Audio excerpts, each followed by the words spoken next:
Insung mai cha September tarik sangpali athupi tho in la lapathin ko in John abung khat chang guk longpu lin pen chu ahunga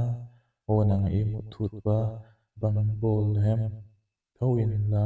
lapathin ko in iman thai lo na ding on pathin in engai tu pi thei khak le ahung ti John chu na long chu tui su ge da thi go pin nasataka no vel zikin kieng zak ding kul in a tamaya midang te beidong taka a lai chun zona chun zona chu long chung nong pen in ala I mu heu heu mai a long ho tu chun pathian kieng a pau chap ding in a hong kai thau a zona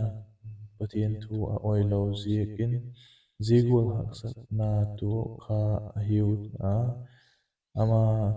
ama chule ala ip mu ama chula ala ip mu heu heu maya midang adin buina asiam na satalo ahi ei maule pathian thu I oilo zikun hak satna thi gopin ein no ngei tatin kin cha ka he mi tam tak te chun hak satna le be don na buina atu changun khovel hin amau niam thei ting thil te a hol se ku kam thei a tai lut te in hak satna mai tu ngam lowa ma ni ki that mai te a a hi mihing ha na le thei na maya izolo hak satna ituk sek a Kovela in kihum bit na ding le kisel na ding tak tak a pui sul jeka is sungkun athum le mau kha em nat na jekin beidong in kha em ikiak na le kinep na gol ten